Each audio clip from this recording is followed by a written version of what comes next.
Hello everyone. Today we're going to be doing Module 5, Lesson 34. Our objective today is I can subtract mixed numbers. This is our last lesson on fraction subtraction. In this lesson, we're going to first start with a practice where we subtract fractions from whole numbers. This will be kind of similar to the practice that we did yesterday at the start of our lesson. And then we're going to look at two ways to solve mixed number subtraction problems. Take out one, which we've done before, and rename the total. So now let's start our practice. We're going to subtract fractions from whole numbers. Let's look at those problems now. Okay, let's go ahead and get started with some review problems. We're going to be reviewing subtracting fractions from whole numbers. So first we start with rewrite. 7 minus 5/9. I'm going to break apart the whole number to solve my problem. So I'm going to split it into, I'm going to take away 1, so take out 1. I'm going to have 6 on this side and 1 on this side. I'm going to break this into a smaller subtraction problem, 1 minus 5/9. Now remember, 1 is the same as 9/9. And if I take away 5/9, I'm left with 4/9. And because we took out this piece, what we have left is 6 and 4/9. So my answer is 6 and 4/9. To see another problem, start with rewrite. 10 minus 5/12. Just like last time, I'm going to take out 1, 9. And I have 1 on this side, 9 and 1 make 10. I'm going to do a smaller subtraction problem. I'm going to take away 5/12 from 1. The way I think of this is I have 12 over 12 minus 5. 12 minus 5 is 7. So I have 7/12. Now what's left over is I've taken 5/12 away from one of the ones in the 10. So I have 9 and 7/12 left over. And those are our warm-up problems. Okay, now that we've done our practice, let's go ahead and look at our two ways to solve mixed number subtraction problems that we're going to look at today. Before we do that, let's review some vocab. Remember, the minuend is the number we start with, the subtrahend is the number we're taking away, and the difference is the part left over. Okay, now let's look at our ways of solving mixed number subtraction problems. We'll start with take out 1. So for take out the 1, we've already learned this one. This one's really useful for when the subtrahend fraction is bigger than the minuend fraction. Let's go over some examples now. Now let's go ahead and do our first round of problems. We're going to be looking at taking out the 1.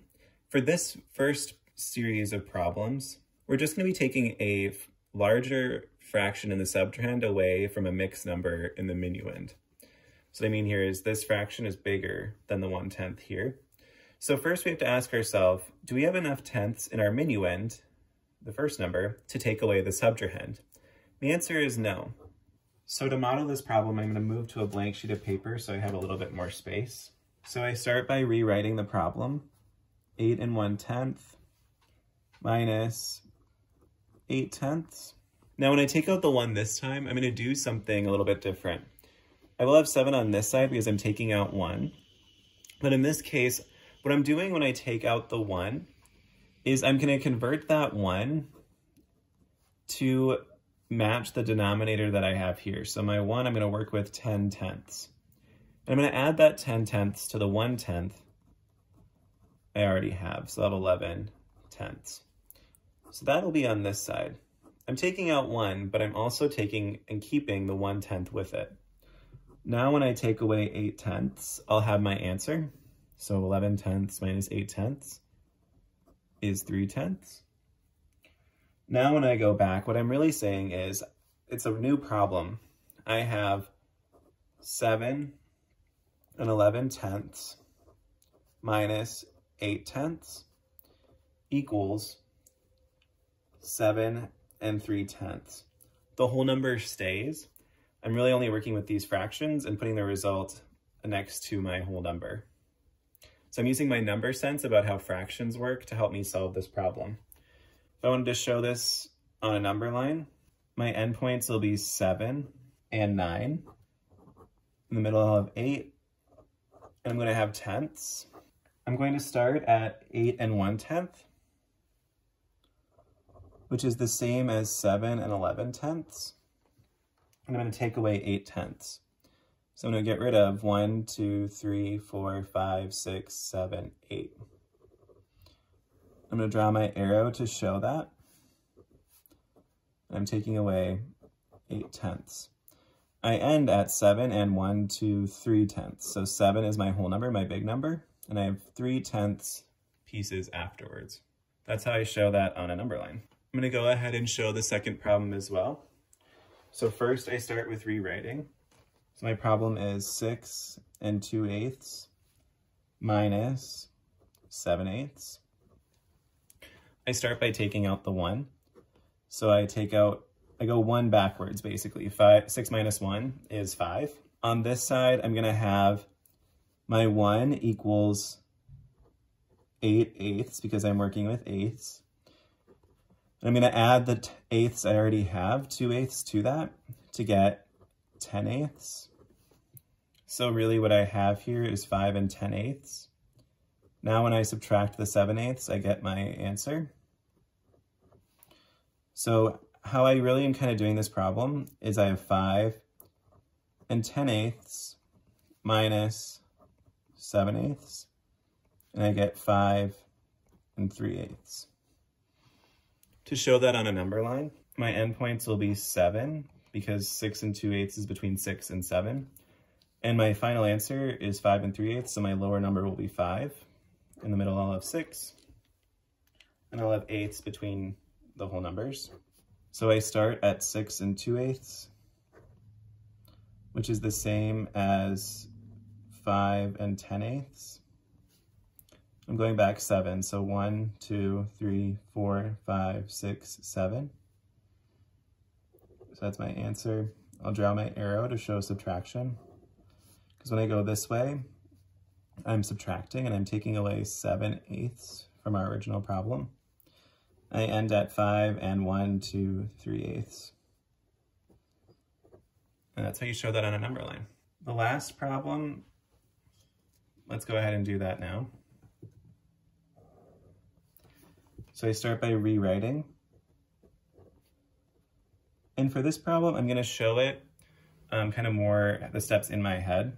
So if I have 4 2/6 minus 5/6, I take out 1, and I'm going to add it to the 2/6.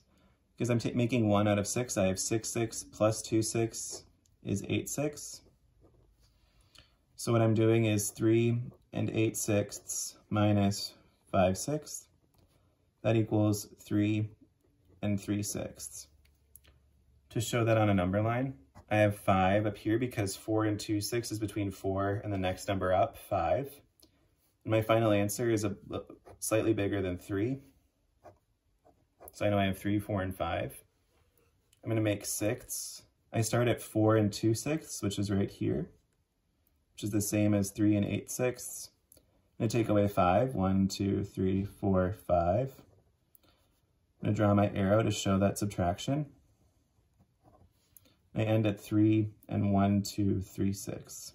This next series of problems is still take out the 1, but now we're going to be doing it with mixed numbers. And remember, with mixed numbers, when we, just like adding, we can subtract the 1s first.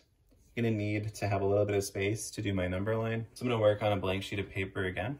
So I start by rewriting. I have 11 1/5 minus 2 3/5. And I'm going to do the whole numbers first. So I have 11 minus 2, which is 9. That stays with the 1/5 that's already there, because I'm just working with the whole numbered units. And I have 3/5 to take away. In this case, I'm going to take out the 1, so I'm going to go back 1. I'm going to rename the fifths, the one on this side. I'm really going to be working with 5/5 plus 1/5, or 6/5. What I'm doing right now is I'm thinking back to the problem we just did and using what we just learned to help me solve a mixed number minus a mixed number problem. They're pretty much the same. So now if I take 6/5 minus 3/5, I can rewrite that as 8 6/5 minus 3/5, and I get my answer of 8, because the 8 kind of just stays, because I'm not subtracting the whole number, I'm subtracting the fractions. So 6/5 minus 3/5 is 3/5, and that's my final answer. When I draw my number line, it'll be between 11 and 1/5 is between 11 and 12, and my lower number will be 8 because my answer is 8 and 3/5. Between, I'll have 9, 10, and 11. I'm working with fifths. I start at 11 and 1/5, and I take away 2 first. So if I go back 1, I'm at 10 and 1/5. If I go back another 1, I'm at 9 and 1/5. So I'm showing that taking away the whole number first. Now I'm at 9 and 1/5, or 8 and 6/5, and I'm taking away 3/5. 1, 2, 3. I draw my subtraction arrow, taking away 3/5. Notice how I'm breaking up this number, basically. I'm taking away 2 and then 3/5. My final answer is 8 and 1, 2, 3/5. That's how I show that on a number line. Now let's do the next problem. So I have 4 and 1/8 minus 1 and 7/8. I'm going to break it up here so I can do this all on one piece of paper. So I start by rewriting.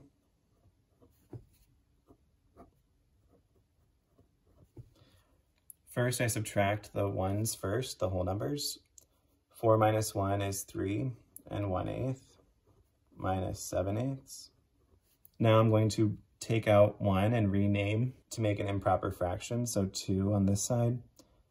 And if I have 8/8, which is that 1, remember when I pulled a 1, I'm really thinking, what's the fraction that makes a 1 when my denominator is 8? And that's 8/8. Plus the one I already have will make it 9/8. So my new problem that I'm working with is 2 and 9/8 minus 7/8. The 2 will stay because I'm not subtracting the whole numbers. I'm only working with the fractions. That's the point of renaming this 9/8. So 9/8 minus 7/8 is 2/8. To show that on a number line, I'm gonna have 5 up here because 4 and 1/8 is between 4 and 5. My answer is between 2 and 3, so 2 will be the bottom number here, which means I need to have 3 and 4 on my number line, and I'm working with eighths. I'm going to start at 4 and 1/8. I'm going to take away 1 first to get to 3 and 1/8. So what I'm doing is if I count back by 8 or 1, 1, 2, 3, 4, 5, 6, 7, 8, I end up, it's kind of like that whole number, just 1 down, the distance stays the same. I'm just taking the 1 away from this fraction up here. Now I'm going to take away the 7/8, and if I do that, I go back. So this is the same as 2 and 9/8. Minus 7/8, I go 1, 2, 3, 4, 5, 6, 7. Minus 7/8. I end at 2 and 2/8. To see the last one, it'll be in the notes posted online. Now, I'd like you to pause and do the problem 1 in your problem set, the ones that are circled online. Those ask for you to practice this take out the 1 and rename strategy.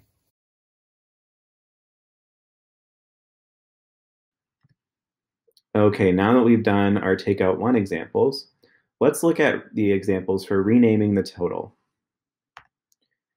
Renaming the total lets us use number sense and our understanding of how fractions work to, after we subtract the ones, we can rename the mixed number to an improper fraction to take away the subtrahend fraction. Let's look at some examples of that now. Our examples in this problem number 3 set are for renaming the total. And this is kind of what we've been building to this entire time. So take out the 1 is actually really closely related to rename the total. We're going to use the arrow method to show our solution for this. So I have 4 and 1/5. Now, because I'm taking away 2 and 4/5, the first thing I do is take out the whole number. So I'm going to subtract 2. I'll end up with 2 and 1/5. Now, really what we've been doing this whole time is this is kind of like renaming the total. So what I could rename this as is 1 and 6/5. Where I'm getting this from is I'm pulling out, so if I have a separate number bond over here, What I'm doing is I'm pulling out 1, and I need 5/5 to make the other one, plus the 1/5. So 6/5 is the other number I'm pulling out.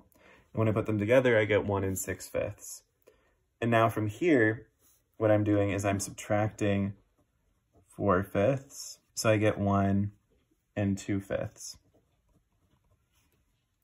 And to show that up here, I could also write 1 and 2/5. So the goal here is to do the subtraction without having to do the number bond. We're trying to make it more automatic in our head. Let's do another example.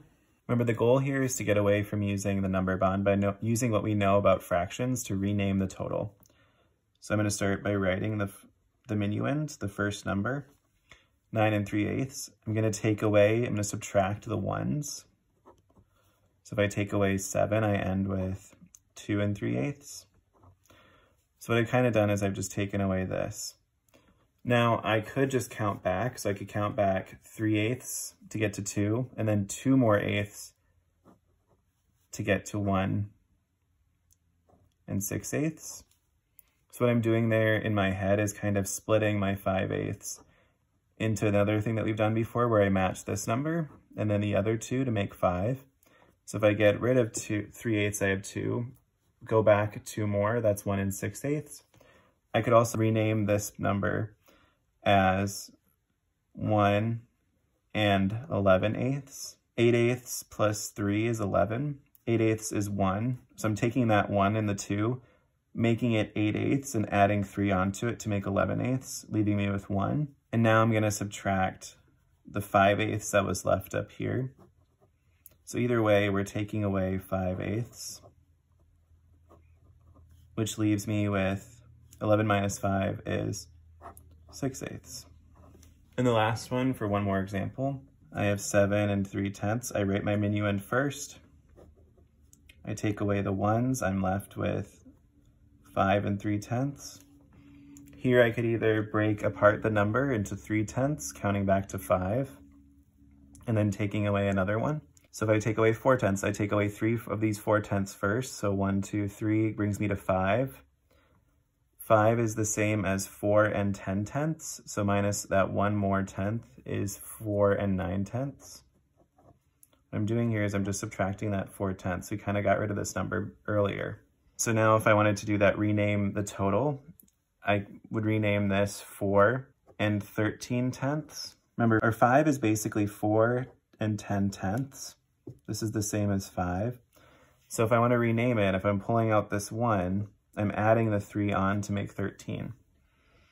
So 4 and 13/10 minus 4/10. 13 minus 4 is 9. So the whole number stays, and I get 9/10. Now I'd like you to do the circled problems in question number 2 and number 3 in the problem set that is attached to the Google Classroom assignment.